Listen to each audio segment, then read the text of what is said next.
1000 বটগাছের চারা লাগানোর উদ্যোগ নিয়েছেন ভেড়ামারার অ্যাডভোকেট রোকনুজ্জামান সাজু। কুষ্টিয়া ভেড়ামারা থেকে সাইফুল ইসলামের প্রতিবেদনে দেখুন বিস্তারিত। নানান পেশার পাশাপাশি মানুষের রয়েছে বিচিত্র সব নেশা। কিছু নেশা আছে যা মানুষ তথা সমাজের অনেক উপকার করে। তেমনই এক ভালো নেশায় পেয়েছে কুষ্টিয়ার ভেড়ামারার পরিচিত মুখ অ্যাডভোকেট রোকনুজ্জামান সাজুর। আমি ছোটোবেলা থেকে গাছ লাগানো অভ্যাস, অনেক গাছ লাগাইছি, কিন্তু বট গাছ কখনো আমার লাগানো হয়নি। তারপর আমি ভেড়ামারা থেকে কুষ্টিয়া কোর্টে যাই, মিরপুর রোড হয়ে। তারপরে মিরপুর রোডে কাজ করার সময় যখন ওই সব বট গাছ, অনেক বট গাছের ছায়া ছিল, বট গাছের ছায় যাইতাম, তখন বড় বড় বটগুলি কাটি ফেললো। কাটার পরে রাস্তাটা খুব উত্তপ্ত থাকে, প্রখর রৌদ্র। তখন মনে হলো যে রাস্তার দুই ধারে আবার বট গাছ লাগানো উচিত। তাই আমি তখন থেকে এই বট গাছের চারা সংগ্রহ করলাম। চারা সংগ্রহ করে তখন বট গাছ লাগানো শুরু করলাম। ভেড়ামারা পৌর শহরের তালতলা এলাকার বাসিন্দা রোকনুজ্জামান সাজুর নেশা বটগাছ রোপণ করা। পেশায় তিনি কুষ্টিয়া জর্জ কোর্টের একজন আইনজীবী। ব্যক্তিগত উদ্যোগে তিনি 1000 বটগাছের চারা লাগানোর উদ্যোগ নিয়েছেন। তিনি জানান, শুধু বটগাছ রোপণ করে তিনি ছেড়ে দেন না, নিয়মিত গাছের যত্ন নেন এবং নির্দিষ্ট কারোর হাতে সেই গাছের দেখভালের দায়িত্ব তিনি তুলে দেন। এটা এবং এই বটগাছ ভবিষ্যতে মানুষের ছায়া দিবে, অক্সিজেন দিবে, পাখি ফল খাবে, এই উদ্দেশ্যে আমি মোটামুটি বট গাছটা রোপণ করছি। ভাবছিলাম ভেড়ামারা মিরপুরে 100 গাছ লাগাবো।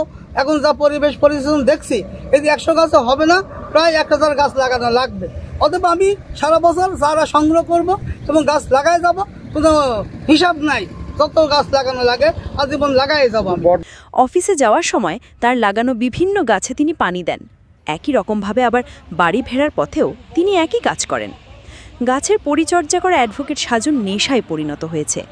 তবে তিনি গাছ কেনেন না, পুরানো বাড়ির দেওয়াল অথবা যে কোনো পরিত্যক্ত জায়গায় গজিয়ে ওঠা বটের চারা তিনি সংগ্রহ করেন এবং তারপর সেই চারা বড় করে তিনি নির্দিষ্ট জায়গায় রোপণ করেন। এই বটগাছের প্রতি ভালোবাসা দেখে এখন এলাকার অনেকেই তাকে ডাকেন বটবৃক্ষ নামে। গাছটা লাগার কারণে যদি গাছটা বড় হয়ে যায়, বড় হবে, ছায়াতলা এসে বসবে, তার জন্য সাধু ভাইয়ের আসলে একটা অন্যরকম একটা। তিনি বলেন, গাছ লাগানোর পর এমনও মনে হতো কাজকর্মের ব্যাঘাত ঘটিয়ে আর লাগাবো না, কিন্তু পছন্দ মতো জায়গা দেখলে আর নিজেকে ঠিক রাখতে পারিনি। যতক্ষণ পর্যন্ত বটের চারা না লাগিয়েছি ততক্ষণ শান্তি পাইনি। মনের শান্তির জন্য বটের চারা লাগিয়ে আসছি। জানান, বাকি জীবনটাও তিনি গাছ লাগিয়ে পার করে দিতে চান। গাছের ছায়াতলে মানুষ বিশ্রাম নেয়, পাখিরা গাছের ফল খায়, এগুলো দেখলে মন ভালো হয়ে যায়। তিনি বট পাকুড়ের পাশাপাশি তাল, খেজুর, আম, জাম, মেহগনি, কৃষ্ণচূড়া, বকুল ফুলের গাছও লাগান। বট গাছ, পাকুড়ি গাছ, তারপরে কদম তলায় একটা কদম গাছ ছিল না, ওখানে একজন বলে যে ভাই আমার কদম তলায় কদম গাছ নাই, আমি একটা কদম গাছ লাগাই দিলাম। সেই গাছটা বেশ অনেক বড় হয়ে গেছে।